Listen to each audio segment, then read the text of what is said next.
3 ಕ್ಷೇತ್ರಗಳಲ್ಲಿ ಕಾಂಗ್ರೆಸ್ ಆರ್ಭಟವನ್ನ ಮಾಡಿದೆ. 3ಕ್ಕೆ 3 ಕ್ಷೇತ್ರದಲ್ಲಿ ಗೆದ್ದು ಬೀಗಿದೆ. ಶಿಗ್ಗಾವಿ, ಸಂಡೂರು ಹಾಗೆ ಚನ್ನಪಟ್ಟಣ 3 ಕ್ಷೇತ್ರಗಳು ಕಾಂಗ್ರೆಸ್ ತೆಕ್ಕೆಗೆ ಬೆದೆದು ಇದೀಗ ಕಾಂಗ್ರೆಸ್ ಜಂಟಿ ಸಮಾವೇಶಕ್ಕೆ ಸಿದ್ಧತೆಯನ್ನ ಮಾಡಿಕೊಳ್ಳುತ್ತಿದ್ದು ಕರ್ನಾಡಿನಲ್ಲಿ 3ಕ್ಕೆ 3 ಕ್ಷೇತ್ರವನ್ನ ಗೆದ್ದ ಖುಷಿಗೆ ಸಂಭ್ರಮದಲ್ಲಿದ್ದಾರೆ.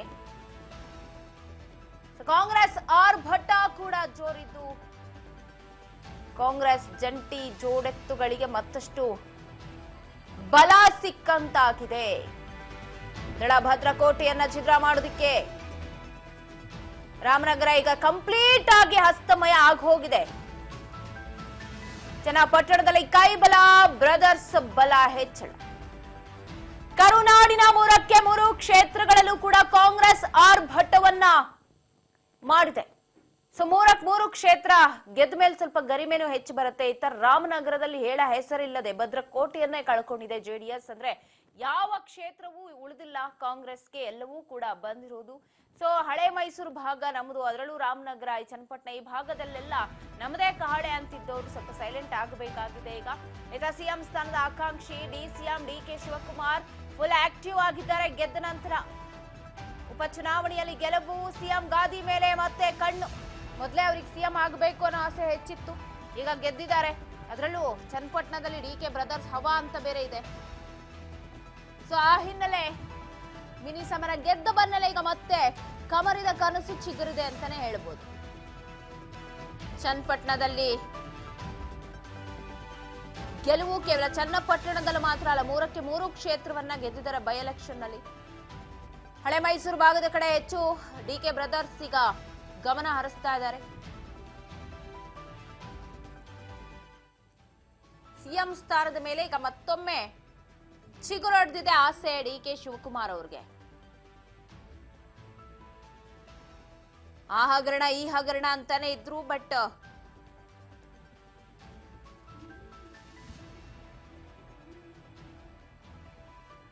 ಏನೇ ಹೇಳಿದ್ರೂನು 3ಕ್ಕೆ 3 ಈಗ ಗೆದ್ದಿದ್ದಾರೆ. ಸೊ ಆ ಖುಷಿ ಒಂದು ಕಡೆ, ಇನ್ನೊಂದು ಕಡೆ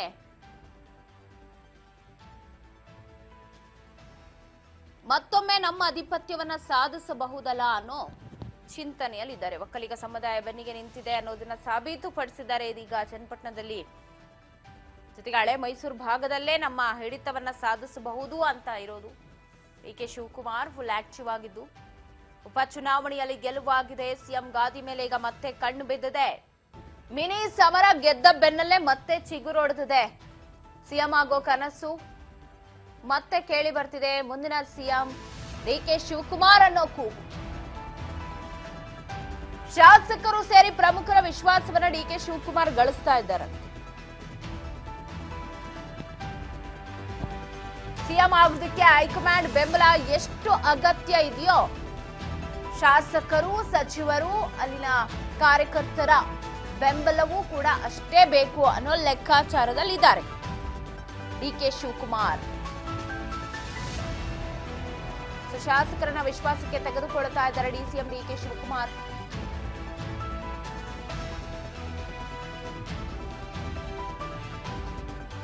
ಸಿಎಂ ಸ್ಥಾನವನ್ನ ಪಡೆದುಕೊಳ್ಳೋದಕ್ಕೆ ತಾಲೀಮನ್ನ ನಡೆಸಿದ್ದಾರೆ ಡಿಸಿಎಂ.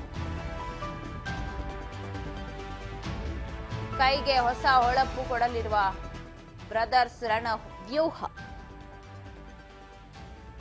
ಅಂದ್ರೆ ಕೇವಲ ನಾನು ಸಿಎಂ ಆಗ್ಬೇಕು ಅಂದ್ರೆ ಇಲ್ಲಿ ಮೆಚ್ಚಿಸಬೇಕಾಗಿರೋದು ನಾವು ಶಾಸಕರನ್ನು ಮೆಚ್ಚಿಸಬೇಕು. ಕೇವಲ ಹೈಕಮಾಂಡ್ ನ ಮೆಚ್ಚಿಸ್ಬಿಟ್ರೆ ಆಗಲ್ಲ, ನಾವು ಶಾಸಕರನ್ನು ಮೆಚ್ಚಿಸಬೇಕು, ಸ್ಥಳೀಯ ಕಾರ್ಯಕರ್ತರನ್ನು ಕೂಡ ನಾವು ಒಮ್ಮತಕ್ಕೆ ತೆಗೆದುಕೊಳ್ಬೇಕು, ಮೆಚ್ಚಿಸ್ಬೇಕು. ಇಲ್ಲ ಅಂದ್ರೆ ನಮಗಂತೂ ಬಲ ಸಿಗಲ್ಲ ಅಂತ ಎಲ್ಲ ಸೈಲೆಂಟ್ ಆಗಿದ್ರು.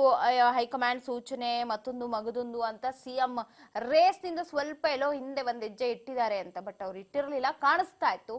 ಈಗ 3ಕ್ಕೆ 3 ಗೆದ್ದ ನಂತರ, ಅದರಲ್ಲೂ ಚನ್ನಪಟ್ಟಣದಲ್ಲಿ ಆ ಕ್ಷೇತ್ರವನ್ನ ಗೆದ್ದ ಬಳಿಕ ಈಗ ಮತ್ತೊಮ್ಮೆ ಸಿಎಂ ಆಗ್ಲೇಬೇಕು ಅನ್ನೋ ಹಠವನ್ನ ತೊಟ್ಟಂತೆ ಕಾಣಿಸ್ತಿದೆ. ಆ ಕೂಗು ಕೇಳಿ ಬರ್ತಿದೆ. ಸೊ ನೋಡೋಣ ಏನೆಲ್ಲ ಮಾಡ್ತಾರಂತೆ, ಬಗ್ಗೆ ಹೆಚ್ಚಿನ ಅಪ್ಡೇಟ್ಸ್ ಅನ್ನ ಕೊಡ್ತಾ ಹೋಗ್ತಾರೆ ಪ್ರತಿನಿಧಿ ಬಸವರಾಜ್ ಫೋನ್ ಸಂಪರ್ಕದಲ್ಲಿದ್ದಾರೆ. ಬಸವರಾಜ್, ಕರ್ನಾಡಿನಲ್ಲಿ 3ಕ್ಕೆ 3 ಕ್ಷೇತ್ರದಲ್ಲೂ ಕೂಡ ಕಾಂಗ್ರೆಸ್ ಆರ್ಭಟವನ್ನ ಸಾಧಿಸ್ತು, ಗೆದ್ದು ಬೀಗಿದೆ. ಈಗ ಸಿಎಂ ಸ್ಥಾನದ ಮೇಲೆ ಎಲ್ಲೋ ಕಮರದ ಆಸೆ ಮತ್ತೆ ಚಿಗುರೊಡಿತ ಡಿ.ಕೆ. ಶಿವಕುಮಾರ್ಗೆ ಏನೆಲ್ಲ ಆಗ್ತಿದೆ ಕುರಿತು? ಪವಿತ್ರ, ಈಗಾಗಲೇ ಒಂದ್ ಕಡೆ ಸಿಎಂ ಸಿದ್ದರಾಮಯ್ಯನವರು ಈ ಮೂಡ ವಿಚಾರಕ್ಕೆ ಸಂಬಂಧಪಟ್ಟಂತೆ ಮತ್ತೆ ವಾಲ್ಮೀಕಿ ಹಗರಣ ವಿಚಾರಕ್ಕೆ ಸಂಬಂಧಪಟ್ಟಂತೆ ಎಲ್ಲ ಒಂದು ಕಡೆ ರಾಜ್ಯದಲ್ಲಿ ಸಿಎಂ ಸ್ಥಾನದ ಒಂದು ಬದಲಾವಣೆ ಆಗುತ್ತೆ ಅನ್ನುವಂತ ಲೆಕ್ಕಾಚಾರಗಳು ಕೂಡ ಇದ್ವು. ಮತ್ತೆ ಸಾಕಷ್ಟು ಒಂದ್ ಕಡೆ ಕಾಂಗ್ರೆಸ್ ಪಕ್ಷದಲ್ಲಿ ಕೂಡ ಹಲವಾರು ನಾಯಕರು ಕೂಡ ಈ ಬಗ್ಗೆ ಒಂದಿಷ್ಟು ಮಾತುಗಳನ್ನು ಕೂಡ ಆಡ್ಲಿಕ್ಕೆ ಶುರು ಮಾಡಿದ್ರು. ಆದ್ರೆ ಇದೀಗ ರಾಜ್ಯದಲ್ಲಿ ಉಪಚುನಾವಣೆ ಬಂದಂತ ಸಂದರ್ಭದಲ್ಲಿ ಹೈಕಮಾಂಡ್ ನಾಯಕರು ಕೆಲವಷ್ಟು ಟಾರ್ಗೆಟ್ ಅನ್ನು ಕೊಟ್ಟಿದ್ರು. ಅದರಂತೆ 3 ಉಪಚುನಾವಣೆಯಲ್ಲೂ ಕೂಡ ಕಾಂಗ್ರೆಸ್ ಪಕ್ಷ ಗೆದ್ದಿರ್ತಕ್ಕಂಥದ್ದು. ಇದೀಗ ಸಿಎಂ ಸಿದ್ದರಾಮಯ್ಯವರು ಕೂಡ ಒಂದು ಹೆಚ್ಚು ಶಕ್ತಿ ಬಂದಿರತಕ್ಕಂಥದ್ದು. ಇತ್ತ ಚನ್ನಪಟ್ಟಣ ವಿಧಾನಸಭಾ ಕ್ಷೇತ್ರದಲ್ಲಿ ಗೆಲುವು ಸಾಧಿಸುವ ಮುಖಾಂತರ ಡಿ.ಕೆ. ಶಿವಕುಮಾರ್ ಅವರು ಕೂಡ ದೊಡ್ಡ ಮೊತ್ತದಲ್ಲಿ ಅವ್ರಿಗೂ ಕೂಡ ಒಂದು ಶಕ್ತಿ ಬಂದಂತೆ ಕಾಣ್ತಾ ಇದೆ. ಯಾಕಂತಂದ್ರೆ ಚನ್ನಪಟ್ಟಣ ವಿಧಾನಸಭಾ ಕ್ಷೇತ್ರದಲ್ಲಿ NDA ಅಭ್ಯರ್ಥಿ ಆಗಿರ್ತಕ್ಕಂಥ ನಿಖಿಲ್ ಕುಮಾರಸ್ವಾಮಿ ಅವ್ರನ್ನ ಸೋಲಿಸಿರ್ತಕ್ಕಂಥದ್ದು, ಕಾಂಗ್ರೆಸ್ ಅಭ್ಯರ್ಥಿ ಆಗಿರ್ತಕ್ಕಂಥ CP ಯೋಗೇಶ್ವರ್ ಅವರನ್ನು ಕೂಡ ಒಂದು ಜಯಗಳಿಸುವಲ್ಲಿ ಡಿ.ಕೆ. ಬ್ರದರ್ಸ್ ಯಶಸ್ವಿ ಆಗಿರ್ತಕ್ಕಂಥದ್ದು. ಹಾಗಾಗಿ ಈಗ ಸಿಎಂ ಸ್ಥಾನಕ್ಕೆ ಪ್ರಬಲವಾಗಿರ್ತಕ್ಕಂಥ ನಾಯಕ ನಾನು ಕೂಡ ಹೌದು. ಹಳೆ ಮೈಸೂರು ಭಾಗದಲ್ಲಿ ನಾನು ಕೂಡ ಒಬ್ಬ ಒಕ್ಕಲಿಗ ನಾಯಕ. ಯಾಕಂತಂದ್ರೆ ಒಕ್ಕಲಿಗ ಪ್ರಾಬಲ್ಯ ಇರ್ತಕ್ಕಂಥ ಚನ್ನಪಟ್ಟಣ ವಿಧಾನಸಭಾ ಕ್ಷೇತ್ರದಲ್ಲಿ ನಮ್ದೇ ಜಯ ಆಗಿರ್ತಕ್ಕಂಥದ್ದು. ಹಾಗಾಗಿ ನನಗೂ ಕೂಡ ನನ್ನ ಸಮುದಾಯ ಹಿಂದಿದೆ, ನಾನು ಕೂಡ ಸಿಎಂ ಸ್ಥಾನದ ಪ್ರಬಲ ಆಕಾಂಕ್ಷಿ ಅನ್ನುವಂತ ನಿಟ್ಟಿನಲ್ಲಿ ಸಿಎಂ ಡಿ.ಕೆ. ಶಿವಕುಮಾರ್ ಅವಾಗಿನಿಂದಲೂ ಕೂಡ ಸಾಕಷ್ಟು ಪೈಪೋಟಿ ನಡೆಸ್ತಾ ಇದ್ದಾರೆ. ಇದೀಗ ಚುನಾವಣೆ ಮುಗಿದ ಉಪಚುನಾವಣೆಯಲ್ಲಿ ಚನ್ನಪಟ್ಟಣ ವಿಧಾನಸಭಾ ಕ್ಷೇತ್ರವನ್ನು ಗೆದ್ದ ಮೇಲೆ ಅವರಿಗೆ ಮತ್ತಷ್ಟು ಶಕ್ತಿ ಬಂದಂತೆ ಕಾಣ್ತಾ ಇದೆ. ಹಾಗಾಗಿ ಶಾಸಕರನ್ನು ಕೂಡ ಅಂದ್ರೆ ಹಳೆ ಮೈಸೂರು ಭಾಗದಲ್ಲಿ ಇರ್ತಕ್ಕಂಥ ಶಾಸಕರನ್ನ ಮತ್ತೆ ಕಾರ್ಯಕರ್ತರನ್ನು ಕೂಡ ವಿಶ್ವಾಸಕ್ಕೆ ತೆಗೆದುಕೊಳ್ಳುವಂತಹ ಯೋಚನೆಯು ಕೂಡ ಡಿ.ಕೆ. ಶಿವಕುಮಾರ್ ಮುಂದಾಗಿರ್ತಕ್ಕಂಥ. ಯಾಕಂತಂದ್ರೆ ಈಗ ಒಂದು ಸಿಎಂ ಸ್ಥಾನಕ್ಕೆ ಸಿಎಂ ಆಗ್ಬೇಕಾದ್ರೆ ಹೈಕಮಾಂಡ್ ನಾಯಕರ ಬೆಂಬಲ ಎಷ್ಟು ಮುಖ್ಯವೋ ಅದೇ ರೀತಿಯಲ್ಲಿ ಏನು ಪಕ್ಷದ ಶಾಸಕರ ಒಂದು ಬೆಂಬಲ ಕೂಡ ಅಷ್ಟೇ ಮುಖ್ಯ. ಅದರಂತೆ ಪಕ್ಷದ ಮುಖಂಡರ ಬೆಂಬಲವೂ ಕೂಡ ಬೇಕು. ಹಾಗಾಗಿ ಇದನ್ನ ಅರಿತುಕೊಂಡಿರ್ತಕ್ಕಂಥ ಸಿಎಂ ಡಿ.ಕೆ. ಶಿವಕುಮಾರ್ ಅವರು ಇದೀಗ ಈ ತಂತ್ರಕ್ಕೆ ಮೊರೆ ಹೋಗಿರ್ತಕ್ಕಂಥದ್ದು. ಹಳೆ ಮೈಸೂರು ಭಾಗದಲ್ಲಿ ಇರ್ತಕ್ಕಂಥ ಶಾಸಕರನ್ನ ಮತ್ತೆ ಪಕ್ಷದ ಮುಖಂಡರನ್ನು ಕೂಡ ಒಂದು ವಿಶ್ವಾಸಕ್ಕೆ ತೆಗೆದುಕೊಳ್ಳುವಂತ ಪ್ರಯತ್ನ, ಅದಾದ ಬಳಿಕ ಇತ್ತ ಉತ್ತರ ಕರ್ನಾಟಕ ಭಾಗದಲ್ಲಿ ಇರ್ತಕ್ಕಂಥ ಶಾಸಕರನ್ನು ಕೂಡ ಒಂದಿಷ್ಟು ವಿಶ್ವಾಸಕ್ಕೆ ತೆಗೆದುಕೊಳ್ಳುವಂತ ಪ್ರಯತ್ನ ಮಾಡಿ ಸಿಎಂ ಸ್ಥಾನಕ್ಕೆ ನಾನು ಕೂಡ ಪ್ರಬಲ ಪೈಪೋಟಿ, ನನಗೂ ಕೂಡ ಶಾಸಕರ ಬೆಂಬಲ ಇದೆ ಅನ್ನುವಂತ ರೀತಿಯಲ್ಲಿ ಮುಂದಿನ ಚುನಾವಣೆಯಲ್ಲಾದ್ರೂ ಕಾಂಗ್ರೆಸ್ ಪಕ್ಷ ಅಧಿಕಾರಕ್ಕೆ ಬಂದಂತ ಸಂದರ್ಭದಲ್ಲಿ ಸಿಎಂ ಸ್ಥಾನಕ್ಕೆ ನಾನು ಸಿಎಂ ಆಗ್ಲೇಬೇಕು ಅನ್ನುವಂತಹ ಲೆಕ್ಕಾಚಾರದಲ್ಲಿ ಈಗಿನಿಂದಲೇ ಸಿಎಂ ಡಿ.ಕೆ. ಶಿವಕುಮಾರ್ ಅವರು ಸಾಕಷ್ಟು ತಯಾರಿಯನ್ನ ನಡೆಸ್ತಾ ಇದ್ದಾರೆ. ಹಿಂದೆ ಸಾಕಷ್ಟು ಪೈಪೋಟಿ ನಡೆಸ್ತಾ ಇದ್ರು. ನಾನು ಪಕ್ಷಕ್ಕಾಗಿ ದುಡಿದಿದ್ದೇನೆ, ಪಕ್ಷಕ್ಕಾಗಿ ಶ್ರಮಿಸಿದ್ದೇನೆ, ನನಗೂ ಕೂಡ ಸಿಎಂ ಸ್ಥಾನ ಬೇಕು ಅನ್ನುವಂಥದ್ದು. ಆದ್ರೆ ಎಲ್ಲೊಂದ್ ಕಡೆ ಸಿಎಂ ಸಿದ್ದರಾಮಯ್ಯವರಿಗೆ ಸಾಕಷ್ಟು ಎಲ್ಲ ಶಾಸಕರ ಬೆಂಬಲ ಇತ್ತು. ಹಾಗಾಗಿ ಇದೀಗ ಆ ಒಂದು ಮೊರೆಯನ್ನ ಹೋಗಿರ್ತಕ್ಕಂಥ ಸಿಎಂ ಡಿ.ಕೆ. ಶಿವಕುಮಾರ್ ಅವರು ಒಂದಿಷ್ಟು ರಣತಂತ್ರಗಳನ್ನ ಹೂಡ್ತಾ ಇದ್ದಾರೆ. ಪವಿತ್ರ, ಬಸವರಾಜ್, ಒಂದ್ ಕಡೆ ಈಗ ನೀವ್ ಹೇಳಿದ್ರಿ ಮುಂದೇನಾದ್ರೂ ನಾನು ಸಿಎಂ ಆಗ್ತೀನಿ ಅನ್ನೋದು ಇದೆ ಅಂತ, ಇನ್ನೊಂದ್ ಕಡೆಗೆ ಈಗಾಗ್ಲೇ ಸಿದ್ದರಾಮಯ್ಯನವರು ನನ್ನ ಕೊನೆ ರಾಜಕೀಯ ಇದು, ನಾನು ಇನ್ನು ಮೇಲೆ ಎಲೆಕ್ಷನ್ ನಿಲ್ಲಲ್ಲ ಅನ್ನೋದನ್ನ ಬೇರೆ ಅಲ್ಲಿ ಘೋಷಣೆ ಮಾಡಿದ್ದಾರೆ. ಜೊತೆಗೆ ರಾಮನಗರ ಭಾಗದಲ್ಲಿ ಎಲ್ಲೋ JDS ನ ಭದ್ರಕೋಟೆ ಅಂತ ಬೀಗ್ತಾ ಇದ್ರು, ಅದ್ರಲ್ಲಿ ಚನ್ನಪಟ್ಟಣ ಒಂದು ಉಳಿಸ್ಕೊಂಡಿದ್ರು, ಬಟ್ ಈಗ ಅದನ್ನು ಕೂಡ ಕಳ್ಕೊಂಡಿದ್ದಾರೆ.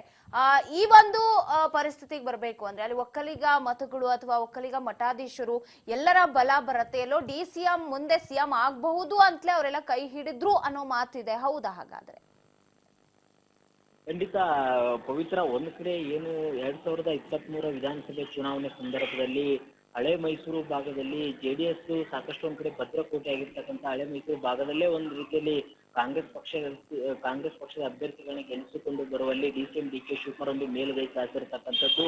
ಈ ಮುಖಾಂತರ JDS ಪಕ್ಷಕ್ಕೆ ಹೊಡೆತ ಬಿದ್ದಿರ್ತಕ್ಕಂಥದ್ದು. ಆದ್ರೆ ಈ ಒಂದು ಉಪಚುನಾವಣೆಯಲ್ಲೂ ಕೂಡ ಒಂದ್ ಕಡೆ ಚನ್ನಪಟ್ಟಣ ವಿಧಾನಸಭಾ ಕ್ಷೇತ್ರದಲ್ಲಿ ಸ್ವತಃ ಕುಮಾರಸ್ವಾಮಿ ಅವರ ಕ್ಷೇತ್ರದಲ್ಲೇ ಕಾಂಗ್ರೆಸ್ ಅಭ್ಯರ್ಥಿ ಗೆದ್ದಿರ್ತಕ್ಕಂಥದ್ದು. ಇದು ಮತ್ತಷ್ಟು ಒಂದ್ ಕಡೆ ಸಿಎಂ ಡಿ.ಕೆ. ಶಿವಕುಮಾರ್ ಅವರಿಗೆ ಸಾಕಷ್ಟು ಅವರ ವರ್ಚಸ್ಸು ಕೂಡ ಹೆಚ್ಚಾಗಿರ್ತಕ್ಕಂಥದ್ದು. ಹಾಗಾಗಿ ಹಿಂದೆ ಕೂಡ ವಿಧಾನಸಭೆ ಚುನಾವಣೆಯಲ್ಲಿ ಸಿಎಂ ಡಿ.ಕೆ. ಶಿವಕುಮಾರ್ ಅವರು ನನ್ನ ಕೈಗೆ ಪೆನ್ನು ಕೊಡಿ, ನನಗೆ ಒಂದು ಬಾರಿ ಪೆನ್ ಕೊಟ್ಟು ನೋಡಿ ಅನ್ನುವಂತ ಮಾತುಗಳನ್ನು ಕೂಡ ಆಡ್ತಾ ಇದ್ರು. ಅಂದ್ರೆ ನಾನು ಕೂಡ ಸಿಎಂ ಆಕಾಂಕ್ಷಿ, ನೀವೆಲ್ಲರೂ ಕಾಂಗ್ರೆಸ್ ಪಕ್ಷಕ್ಕೆ ಶಕ್ತಿ ತುಂಬಿದ್ರೆ ನಾನು ಕೂಡ ಸಿಎಂ ಆಗ್ತೇನೆ ಅನ್ನುವಂತಹ ಮಾತುಗಳನ್ನು ಕೂಡ ಸಾಕಷ್ಟು ಹೇಳ್ತಾ ಇದ್ರು. ಅದರ ನಂಬಿಕೆಯ ಮೇಲೆ ಇಡೀ ಹಳೆ ಮೈಸೂರು ಭಾಗದಲ್ಲಿ ಒಕ್ಕಲಿಗ ಸಮುದಾಯ ಸಿಎಂ ಡಿ.ಕೆ. ಶಿವಕುಮಾರ್ ಪರವಾಗಿ ನಿಂತು ಕಾಂಗ್ರೆಸ್ ಪಕ್ಷದ ಅಭ್ಯರ್ಥಿಗಳಿಗೆ ಒಂದಿಷ್ಟು ಮತವನ್ನು ಕೂಡ ಹಾಕಿರ್ತಕ್ಕಂಥ ಉದಾಹರಣೆ ಕೂಡ ಇರುವಂತದ್ದು.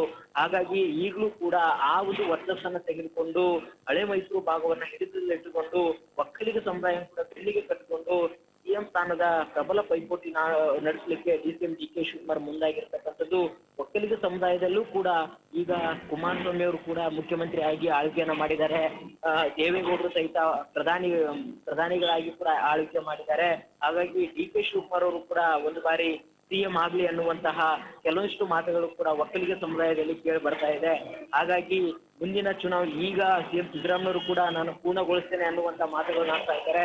ಆದ್ರೆ ಈಗಲೂ ಕೂಡ ಪೈಪೋಟಿ ನಡೆಸಿ ಮುಂದೆಯೂ ಕೂಡ ಅಂದ್ರೆ ಮುಂದಿನ ಚುನಾವಣಾ ಸಂದರ್ಭದಲ್ಲೂ ಕೂಡ ನನಗೆ ಸಿಎಂ ಸ್ಥಾನ ಬೇಕು ಅನ್ನುವಂತಹ ಲೆಕ್ಕಾಚಾರದಲ್ಲಿ ಕೂಡ ಡಿ.ಕೆ. ಶಿವಕುಮಾರ್ ಇರುವಂತದ್ದು. ಆದ್ರೆ ಅವ್ರದೇ ಡಿ.ಕೆ. ಶಿವಕುಮಾರ್ ಒಂದು ಪ್ರಯತ್ನ ಸತತವಾಗಿರ್ತಕ್ಕಂಥದ್ದು.